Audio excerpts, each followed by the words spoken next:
of NEAO 2017. In opening government, we have SUFE. In opening opposition, we have KU2. In closing government, we have BFSU 2. And in closing opposition, we have UMAC 1.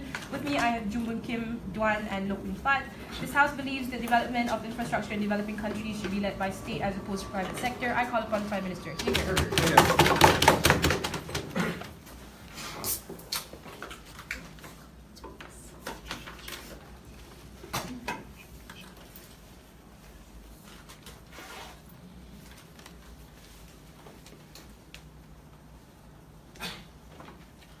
Panel, I think there's a survival bias when we talk about government and successful governance.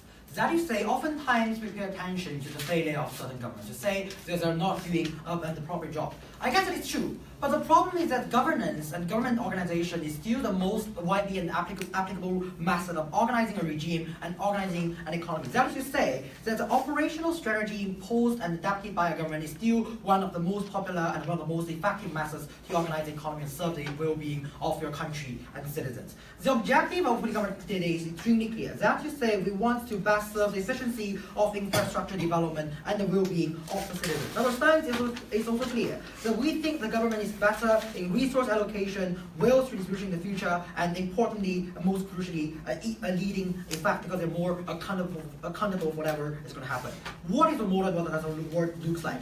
Look, we think every infrastructure development should be led by the government, but that is not to say in such organizational structure we shut off the participation opportunity of private sector. That is to say we are okay and we are supportive of public-private partnerships if there is any, and we're okay to have cooperation from the private sectors, for example, in deal with the FDIs or foreign companies with their assistance as well. We just maintain to say that the leadership should be controlled in the hands of the government. What is the context of the debate? We think the context of the debate is set by the motions happening in developed countries. Live example would be Malaysia, Indonesia, no thank you, and China in 1960s, not in the modern China for sure. We think there are a couple of things that need to be noted here. That is, firstly, that there's firstly, is a lack of funds. There's a lack of money to start with. Is a primary problem this regime and countries are in the face of. But secondly, we think in a fair debate setup that is right to say that this government and these regimes are unexperienced with infrastructure of development, and that oftentimes comes with potentially inefficiency due to bureaucracy or even corruption. Life example would be Thailand and India. We think that is a fair debate really including I will discuss about that as well, why there is still comparatively better outside of model of opening government. I'm going to talk about two things. First, I'm going to briefly talk about why the government entity body is particularly valuable in such situations, and secondly, give you a direct comparison between private sectors-led development and the state-led development. So firstly, before I move on, yes? Clarification, like if under a panel, if you are still going to include these participation of private sector, how can you ensure the government will be able to take the lead, given the fact that the government is shitty as what you characterize? Oh, that is very simple, because obviously if you want to build infrastructure to use the land of the government of this country, you have to give the consent of this government of allowing you to drive your cars, whatever things you want to build, to use to build a building or construction on this land, right? We don't think prevent the construction development from happening is a power that the government is definitely have, no matter how corrupt or how bad it is. But by the way, we don't think that's necessarily the right calculation, just to set a fair debate. So the first thing, the why we think is particularly important for government entity as the leader body of this. Because we think it's particularly important to build up the state capacity. Two reasons for this.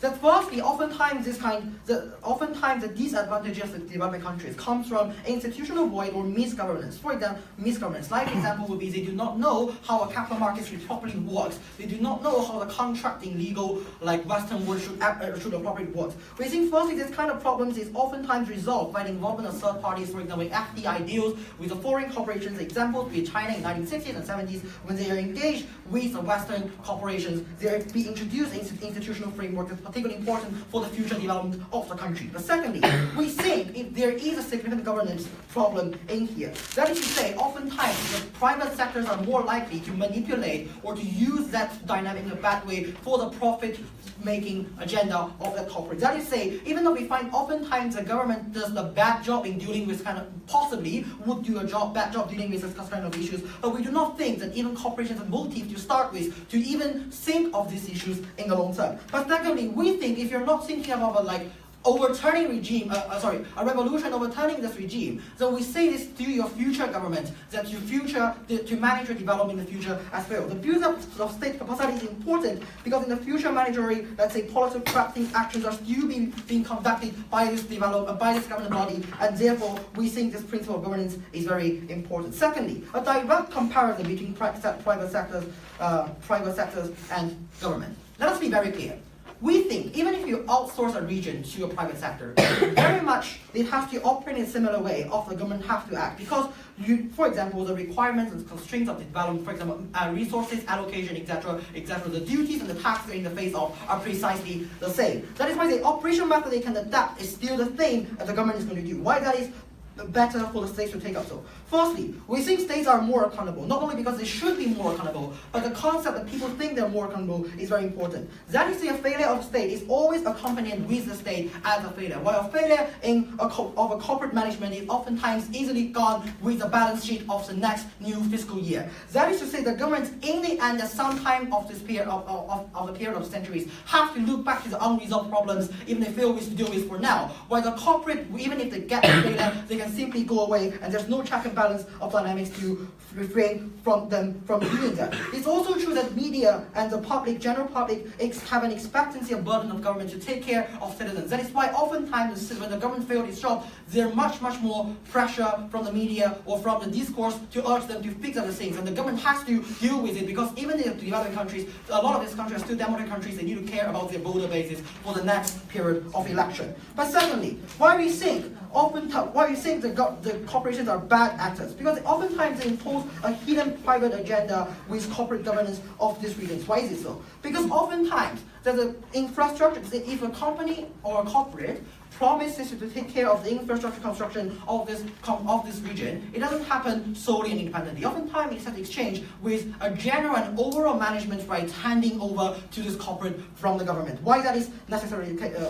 Because it's simply unclear and unfeasible to tell you very specific projects you need to work on, etc., etc. That vagueness of general infrastructure development leaves a lot of room for the private corporates to impose their hidden agenda, because the priority of the development are quite confusing. It's unclear that why the transportation or the hospitals or the schools should be prioritized, and when and where and how they should be built up. And these kind of discussions, unlike on the public forums or public parliamentaries, have been frequently subject to discussion to the parliamentary. Under the corporate management scenario is not going to be discussed by people at all. That is, say, not only you're solely dependent on the good management, on the morality of this corporate not imposing a private agenda, but when something gets wrong, you have no way to correct it, and there's no way to combat against any private agenda imposed by them. Therefore, we do not think even in the future there's any problem of redistribution when it's required and demanded. The corporate is going to take care of redistribution issues as well. That is to say, those people are forgotten, are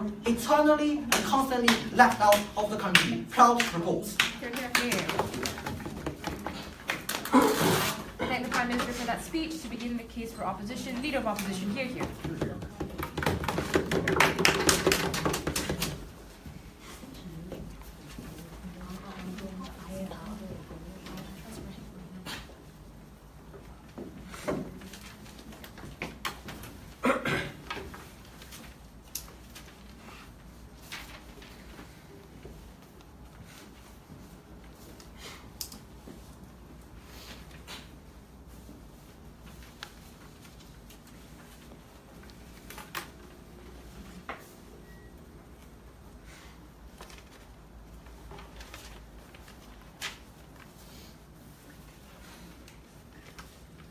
So PM gave you really good metrics to judge this debate. A, accountability, B, efficiency. I'm going to tell you why OO takes those 2 yardsticks in this debate. But one thing to clear out, right? Because he assumes that governments are always going to be accountable by when giving you the context that you're living in a very highly volatile and very unstable environment. We really don't know what kind of context he's going to talk about, right? So let's assume that you're in a moderately developing country where there is room for political instability and economic development or whatnot, right? So one thing, right? It's really funny because already in the status quo, official development aid isn't being given to countries because they understand that governments cannot actually assess and analyze what kind of actual needs are necessary in specific regions, even within that that country, right? Which is why you always have increase of numbers of public-private partnerships when you give money to private entities to make sure they're able to address the needs better, right? So just to clear that out and to give you a bit of a context. What I'm going to do for you in my speech, I'm going to clarify what infrastructure is, because they don't tell you what it is and what are the unique characteristics of it. Second, I'm going to tell you why private entities are the most apt, because they have a corporate incentive. I'm going to talk about why that better accountability. Second, I'm going to talk about better development when it comes to that developing area, right? First, what is infrastructure? Because we think infrastructure is extremely expensive, which is why it's difficult for a government to actually for a government to conduct that, which is why they give power to the corporation. But the problem of accountability that BM talks about is going to be managed under our side. Why? Because we give full responsibility to these corporations, which is why they will have that actual responsibility to make sure that they show utility of their procured contract to show that they're a trustworthy partner. Therefore, the government will be trusted with more and more partnerships at the end of the day within the near future. But also, second of all, it's a long-term thing, which is why efficiency is extremely important. Why? Once you procure a contract, you can't go back. But the problem when it comes to unstable environments and unstable governments is that when they don't have budget anymore, they just simply go back on the procurement process and say, oh wait, we need to make a new project and a new contract, which is why they let go of everything and they create more inefficiency, right? I'm going to elaborate what this means later on. So first, why private entities are the most apt? We think private entities are the ones that have the actual expertise, technology, and the most amount of knowledge. Why? Because as you can see from the learning curve, they have accumulated experience of what they've gone through so far, and they know how each region is different and how the different characteristics of the region needs what kind of specific kind of infrastructure. Meaning that it's not simply you building a highway, it's you building a highway and there are swamps where different kinds of characteristics within those environments. We think those are the kind of those are the kinds of necessity characteristics that an entity needs to address when it comes to creating these kind of infrastructure to secure efficiency. So we think the unique characteristics of this region should be most aptly addressed, and we think that's the only thing that's the thing that can be done only by private entities. Why? Why do you think public governments aren't the best alternative? These governments are bureaucratic in nature, but there are a lot of political ideas, meaning that you usually have one political party pushing for one specific region, which is why specific regional development is always going to be vulnerable to politics. So for example, in Korea, or any other kind of developing country or developed country, you have one specific region that's highly developed, you have one region that's left behind because they deem that to be not addressable. No, thank you. And second of all, we think centralization is extremely difficult, which is why you always base your ideas based on regional government rather than the central government, which is why we think that the central government should not be partaking in this area. Even if you want to focus and shift your case to regional governments, we're going to tell you why private entities are still important and they're a better alternative. Last of all, we think that public governments don't really care of how they use it as long as they procure a contract because they can show to the public that they're actually doing something good for the public. But the problem is whenever they have a budget deficit or some kind of structural problem, they always blame it on the budget because they no longer have it because there's no check and balance. We think that the imperative is that when you have a private entity, you're check and balance by the government because the government needs to show some kind of visual and tangible benefit that it can gain by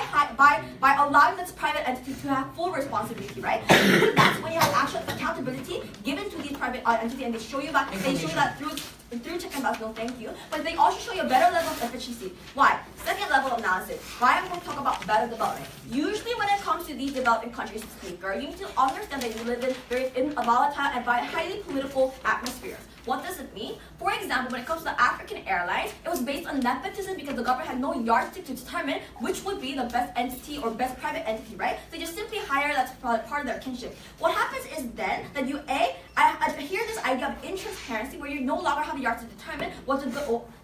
When you no longer have a good yardstick to determine what's going to be the best accountability and the best efficiency to create infrastructure that's necessary for your citizens, right? So along the process, you just lose a lot of resources, a lot of time, without actually accruing the kind of infrastructure that's necessary in the status quo. And therefore, because it's nepotism, you don't have that kind of accountability because you can always brush it off and blame it on other issues. But the problem here is that after wasting all these resources, you tax more on the citizens because you need more money, you need more budget, and use that as an excuse to accrue more resources, but you're not really going to make sure that you have these kind of infrastructure built at the end of the day. Which is why, two things. We think it's better for you to trust private entities, not only because they're app, but also they can accrue better economic development later on. But before that, anything from closing? Yes. If the countries are truly as nepotism as bad as it is, why do you think it is incentive for them to have a good deal negotiated with private sector? Because private entities will be able to check and balance because A, they will be able to compete against one another in order for them to procure the contract, but also secondly, because they will be checked by their government regardless of it being nepotism or not, because now the government will be held liable for its choice to give trust to that public entity, and if the citizens get mad, the government will have to blame the private entity, right? Anyway, so domestic company that's actually procuring the contract, whether they're able to be check and balanced by each other by showing which company is more capable or not. But second, they provide better technological information based on their accumulated experience, and they're able to use that to build upon their actual economy. For example, when it comes to developing countries who focus and invest a lot of technology in like ICT industries, they use their kind of accumulated knowledge to use that as their advantageous sector when it comes to international trade. But we think in most cases it would usually be foreign direct investment, like PM talked about, right? But the problem is when they talk about foreign companies, we think this makes room for more foreign direct investment. Why is this important? Because now you fasten up the process of economic development because you allow technology to be transferred. Why would technology be transferred? Because we think it's costly for foreign companies to continuously stay in creating infrastructure after that infrastructure is constructed, right? Which is like they transfer the necessary technology and the administration to domestic companies who are the most apt, right? And those domestic companies will need to utilize that kind of information and use that to develop further on will be more contributing to the society, contributing back to the domestic country. That's when you have a trickle-down effect. When you see, for example, development of aid used by these specific companies to contribute back to the domestic society, that's when you have a healthier cycle of better accountability and better transparency built by the actual domestic stakeholders that are the most relevant in this debate. From OO, we told you two things. A, we told you how there's better accountability given to private entities once they're given the full responsibility and they go through the actual procuring procedure based on their own act knowledge. Second, we also talk about how it's very efficient and better regionally more equal. And you no longer have that void of you no longer have those kind of political ideas to interfere. That's where you have better development, not only for the present but also for the future. That's where we have to be proud to oppose. I thank the Leader of Opposition for that speech, and I call upon Deputy Prime Minister. Hear, hear.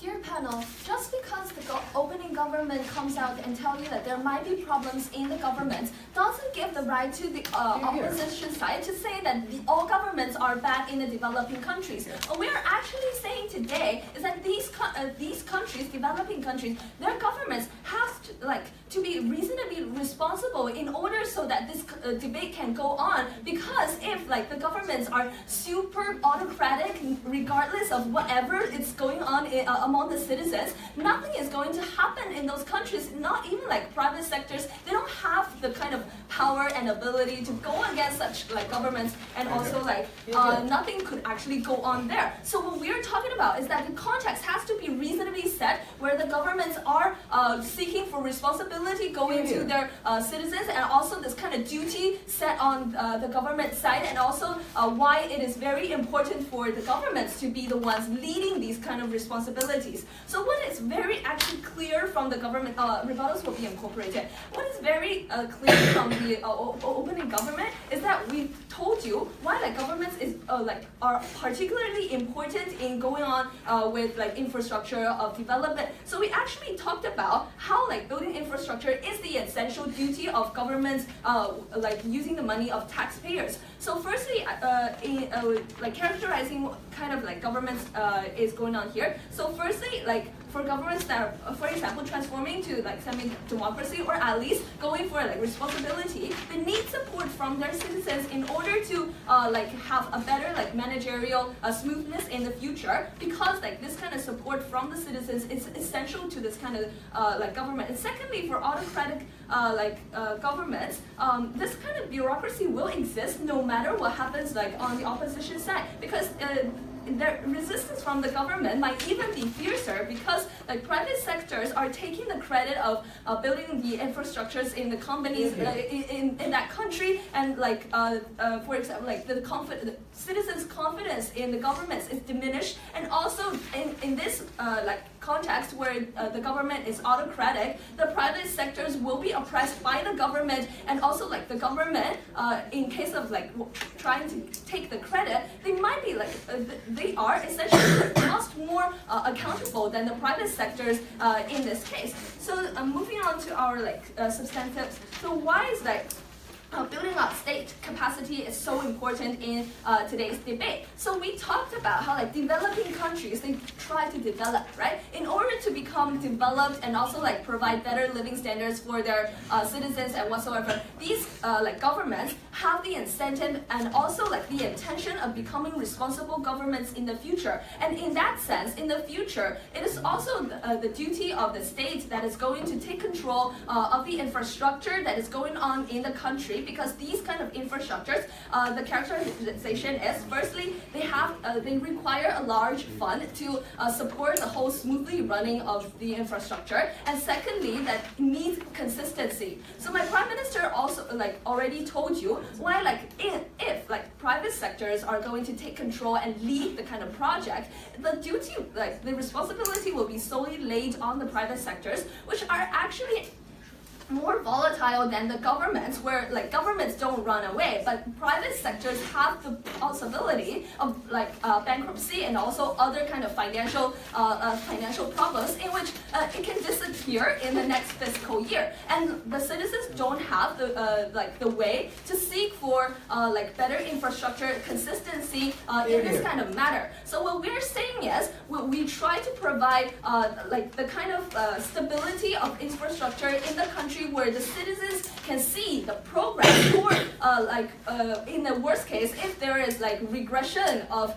the development of infrastructure, the citizens know who to blame. It is the state government is not doing its job good enough, and this is the like kind of target that we're trying to reach. Not that like in opposition's case they say like private sectors will be more responsible and they have more experience. Come on, if like anything goes wrong, the citizens have no ways to seek for true development of the country, and the living standards will be stuck for a lot of the times. And secondly, moving on to the comparison between like private sectors and also like governments. So we told you like even if you just outsource all this like infrastructure development to private sectors, the private sectors are essentially, firstly, if they want to operate this good, they have to do it as like all other governments does. That means you have to suppress your prices, not making it very high that the citizens cannot afford.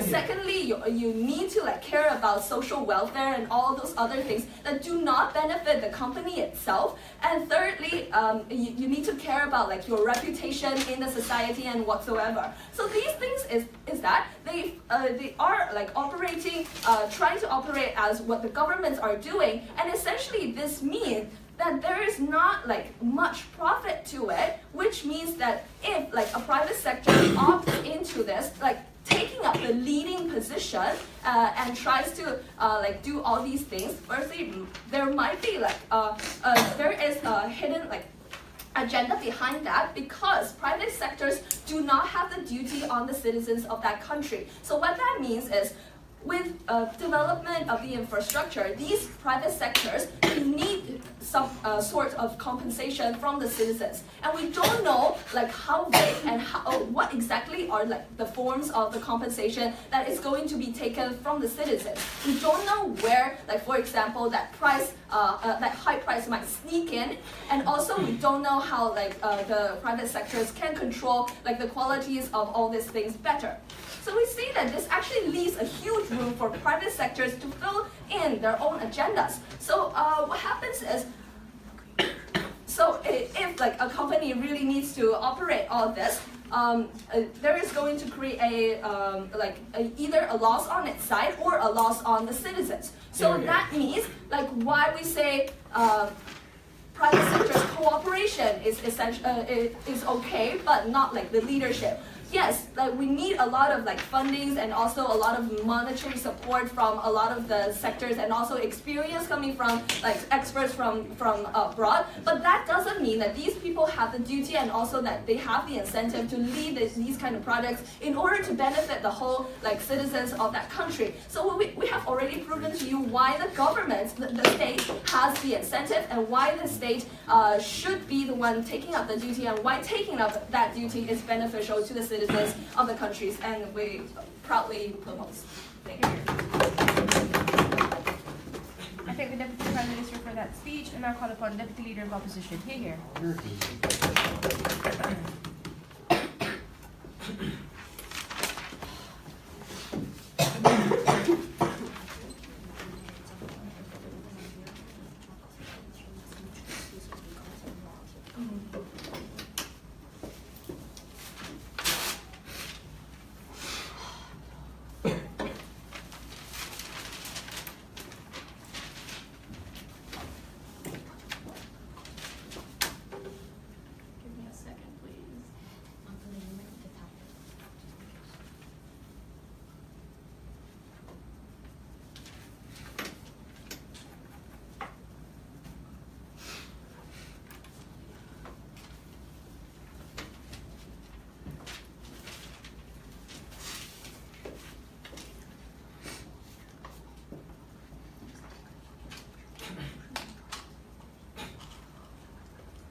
Can I start?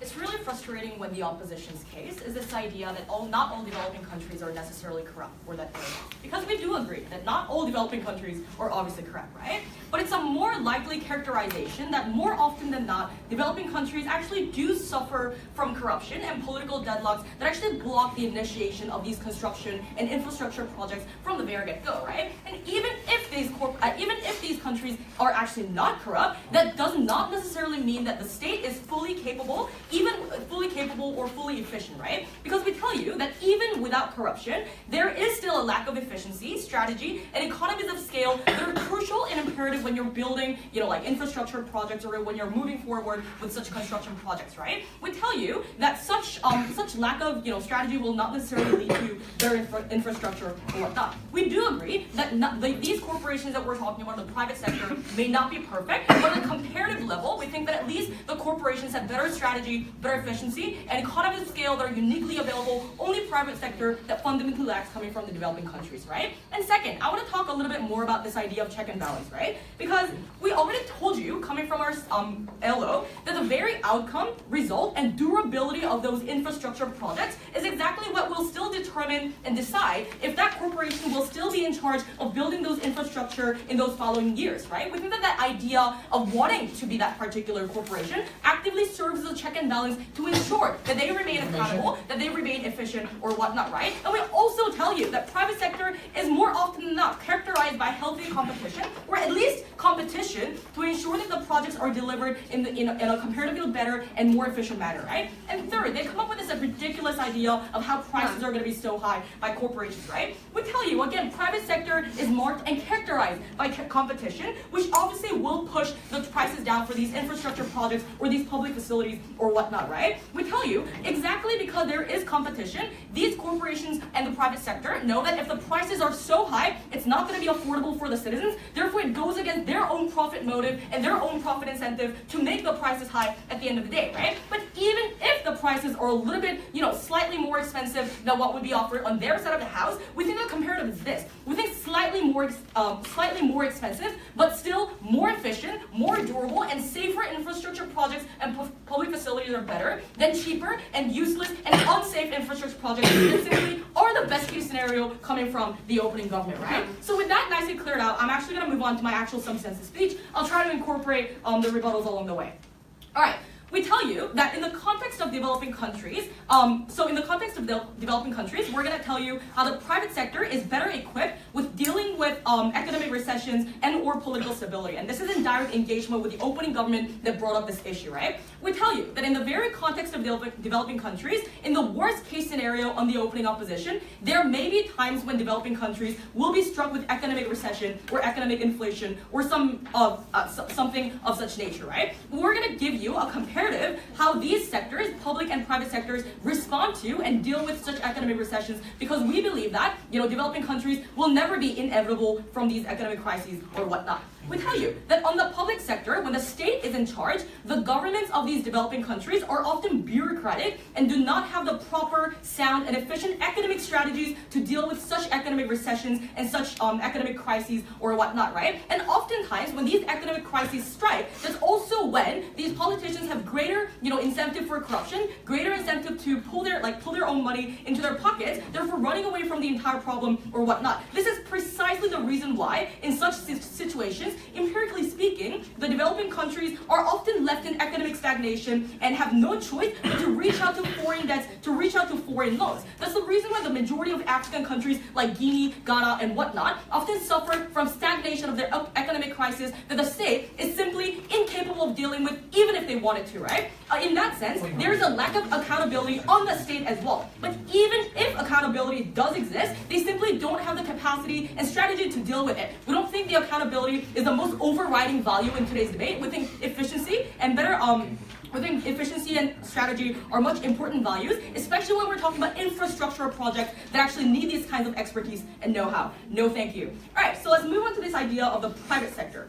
We tell you that the private sector is more capable of delivery and coordination of private capital to pull the country out of that economic crisis or whatnot. We think that this is an important, we tell you that this is a very important and efficient tool at times of such economic crisis. You need a tangible and flexible tool to deal with such economic situations. But these things, such as capital liquidity or capital delivery, are things that are simply not available for the developing countries that have already failed to deal with those economic situations or whatnot. But moreover, we also tell you that the corporation has the ability to create and also secure jobs in a short amount of time to provide job training and transfer of new technology or appropriate knowledge or technology in order to pull the economy or the country out of that particular recession. We think that it's actually better that the profit-driven motive of the corporations, the idea that the survival of the corporation is actually contingent on the survival of the state as well. We think that that profit motive is exactly what allows these corporations to utilize and capitalize upon these economic tools, such as the creation of jobs or whatnot. We think this is a greater and more powerful motive to actually create accountability and ownership over these ideas. Yes.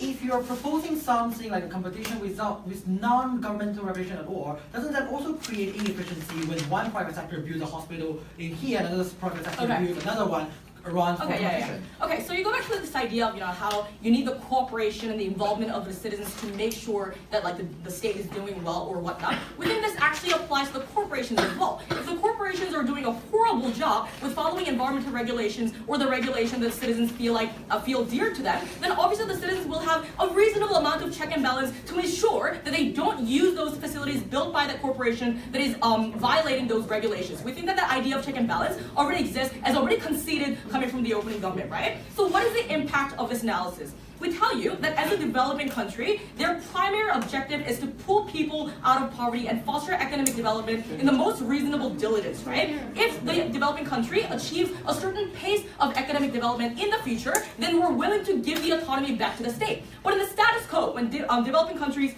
do suffer, we think the state is better off delegating the work and fields of work to a sector that is actually better and more equipped with the capital, knowledge, and technology to deal with these issues. We think when sustainability and accountability are achieved better outside of the house, that's when the benefits of infrastructure, such as public transportation, better public schools, or better hospitals or whatnot, also have spillover effects to the actual public, and that's also when you get the support of the citizens that is crucial to make sure that these infrastructure projects have sustainability and accountability at the end of the day. We're extremely proud to oppose this debate. I think the Deputy Leader of Opposition, that concludes the opening half. I call upon Member of Government. Yes.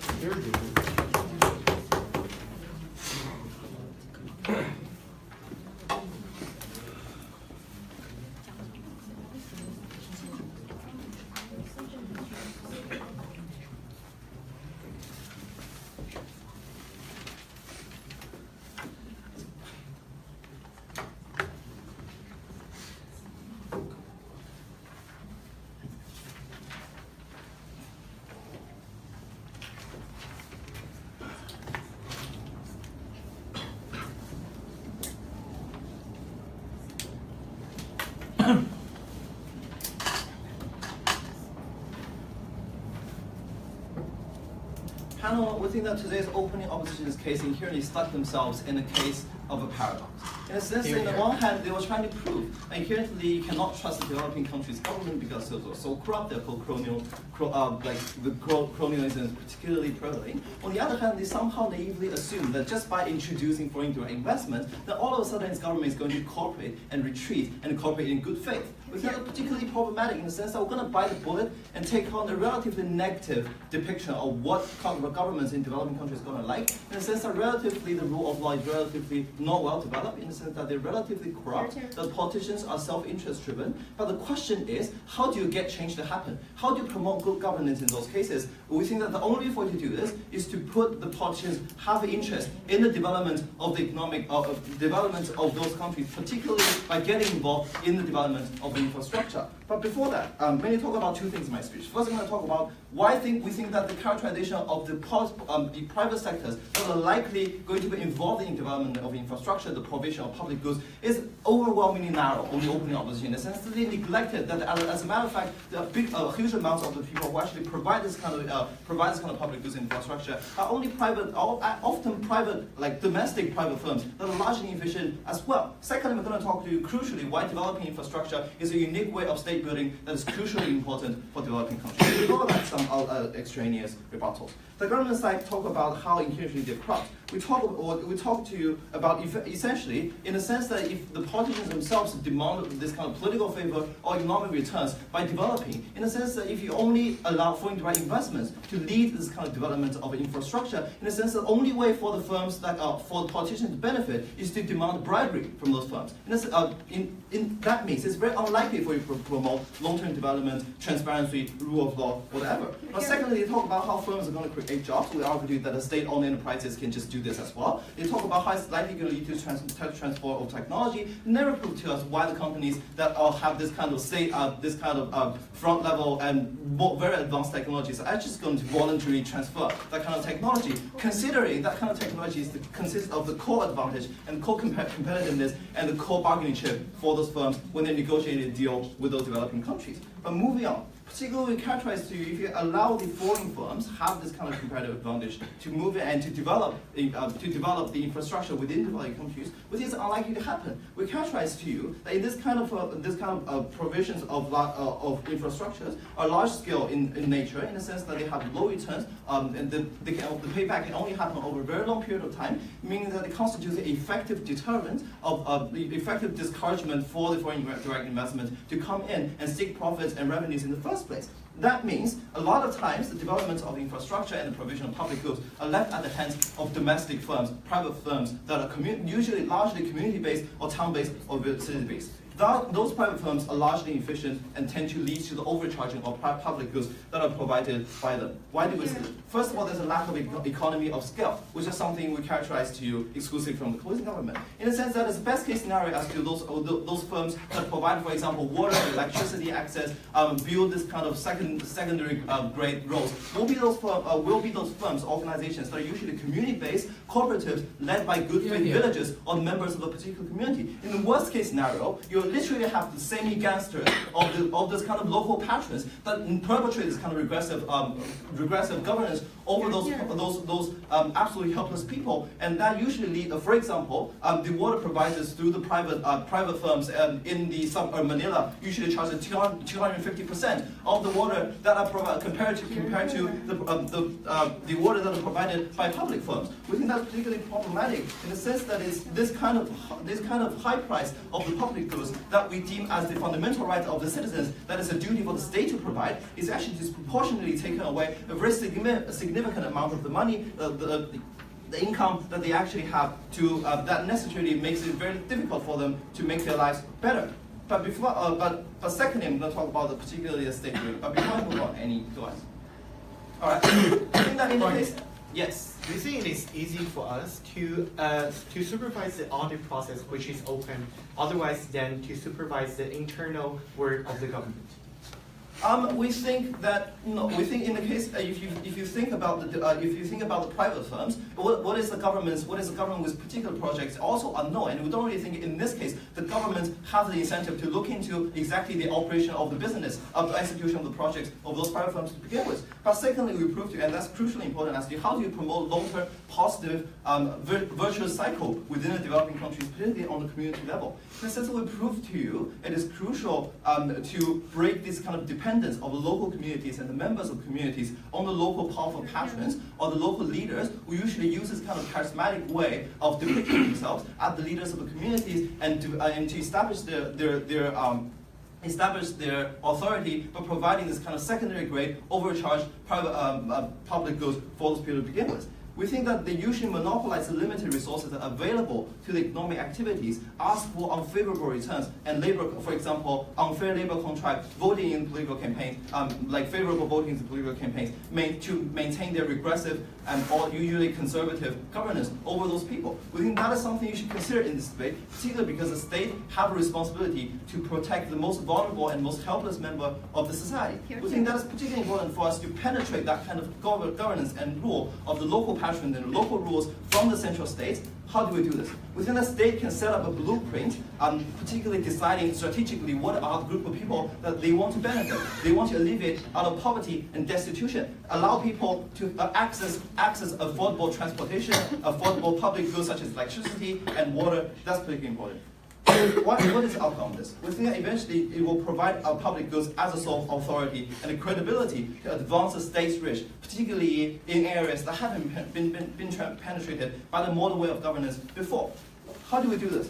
First of all, you build the authority of the state, you build up the credibility of the state as a viable source of public goods that can alleviate you out of poverty, that provides you increasing access to the market. Secondly, that incentivizes individuals to be integrated in the economic blueprint of the state, meaning that they have more incentive to pay tax, they're more likely to trust in the government in using the kind of tax well, and they're more likely to abide by the law instead of abide by this kind of local governance and local regressive, pre-modern ways of managing your life. In the sense that people are more likely going to be engaged in domestic participation, they're more likely to hold their leaders to account.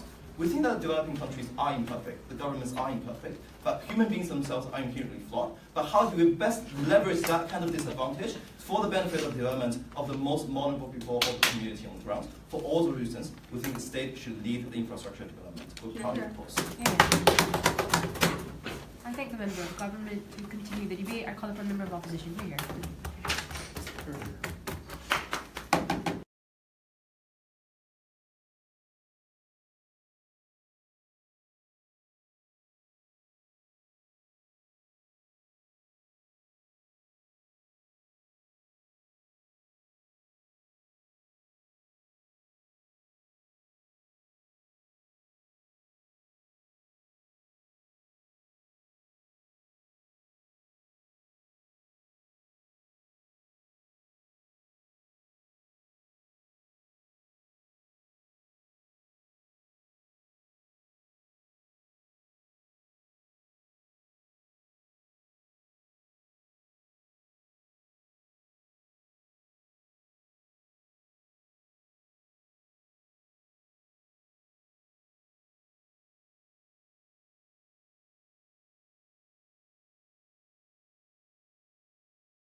Mrs. Chair, honorable panel, we're not talking about extremely corrupted or failing governments who is not able to sustain itself. We're seeing the fair case in this debate is that we're talking about developing countries with some level of democracy, some level of sustainable governance structure, some level of stability within the country to be able to sustain all the policies that we propose.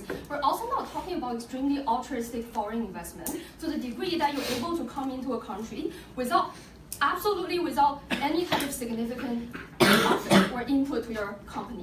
So we think the right question in this debate was brought to you by closing government. When we talk about in developing countries with insufficient centralized government, with heavy dependence on local monopolies and patrons, how do you build the state at the same time benefiting people on the ground? I'm going to talk about three clashes in the debate. Firstly, is the state competent over policies regarding crucial infrastructure, while private sector leadership does not benefit developing countries, and eventually what happens to the state and what it was on their side. Let's take a look at firstly, is the state competent over making policies over infrastructure, right?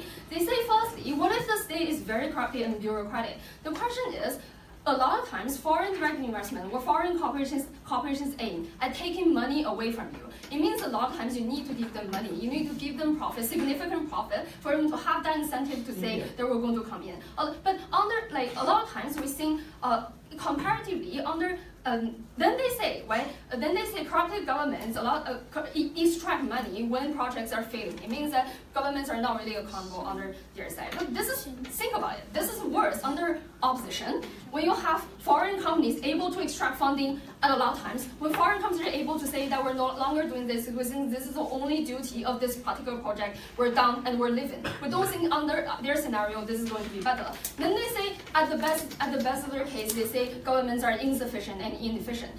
Well, firstly, governments are not stupid enough to let Google build roads. But secondly, a lot of times this is good, exactly because you let insufficient or inefficient governments to initiate good capacity building. This is crucial a lot of times. When you think of developing countries' governments which is not very able at designing good projects let's say having good plans over the country's development path, which you need to give countries capacity to figure out what would be the best developmental path of that country.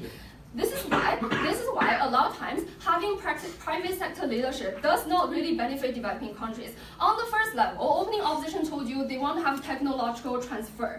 A lot of times, we really think about technology, right? Infrastructure, basic level of infrastructure, does not involve any type of key technology.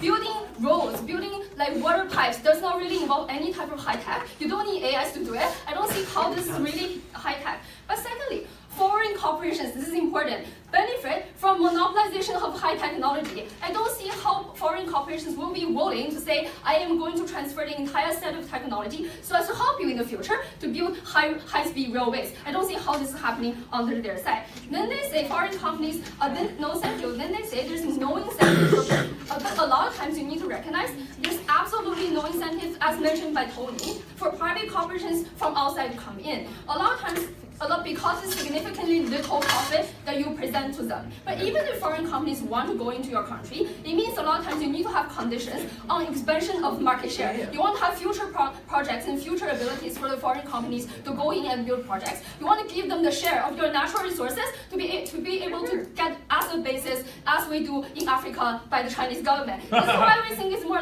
This is why we think under their paradigm, the first backlash is to have crowding out of domestic companies who are unable to compete with foreign investment. We don't see how this is benefiting the domestic economy. But second out, as a state, you lose out your developmental opportunity to be able to initiate capacity and to build on experiences that is crucial, according to their rhetoric, for the future development of the government yet opening. Ma'am, we told you that the survival of the state is now directly linked to the profit and investment output of these corporations, especially because these infrastructure projects are long-term. Wouldn't that also account for and creation of better ownership and accountability of these corporations? This is good because it's directly linked to my third clash. So I'm going to talk about what happens to the state, and comparatively on their side, this is going to get worse. So Tony exclusively told you 2 points, which is unresponded entirely by closing opposition. Firstly, we tell you how this policy directly gives the state capacity to have higher degree of state building, to have better developmental future of the government. A lot of times you need to firstly notice this is usually directly directly relevant to future good governance. The ability of the government to say that I am able to deliver crucial success over infrastructure, which is entirely linked to the people on the ground, is more likely for them to first gain political credibility, political capital students in the future to win elections. A lot of times it's also able for you to say, we're going, and this intangibly enhances the government's ability to have comprehensive structure over future projects the government does. No, thank you. This is why Tony told you, right? You're able to break complex power dominance of the local patrons in the status quo when a lot of the things that the government intends to do has to rely upon the agreement, the compromises of the government's ability, because you have a strong local force. Under our paradigm, it's more likely for you to break that vicious dynamic because of the fact that it will give more power and legitimacy to the government. But we also told you the state is able to build credibility over this particular project upon the delivery of infrastructure, which is entirely directly linked with the quality of life of the local people. For example, the Chinese government getting huge respect domestically because of the infrastructure building of high-speed railways. We think this is where you get political credibility. Under their paradigm, the question is, in developed states, you have incompetitive private sector. I don't see how for example, in countries of the Philippines or in countries in Africa, you have a very competitive and healthy competition in the private sector. A lot of times you have a few domestic giants dominating the entire field. Under their side, the government becomes a client state to its own domestic companies and corporations, extracting all the benefits from the government and gaining favorable conditions all the time from the government. Under their paradigm, the best case is the state becomes dependent upon home corporations who is taking away all the benefits. We don't see how that's going to benefit the states in the end. But then they say voters are unhappy about the decreased quality of the infrastructure. A lot of times in developing countries, some infrastructure is better than none. But a lot of times the government has more incentive or commitment, or for example, protecting natural environment, natural resources, and making sure that the livelihood of the people or the quality of life is increased in the end, because this is your political promise. Under our side of the world, our government might be a little bit slow, but our government is able to deliver quality. Our government is committed to make sure the lives of the people is better. Under their side, they erode the possibility of the government to future develop. They give huge corporations too big a power to be able to break in the future, and they give power to local patrons at the point in which we don't see how this is going to be beneficial for the state, for the life of the people on the ground, for closing government. I think the government whip for that speech to end this debate and the prelims for NEAO 2017. Opposition whip, here.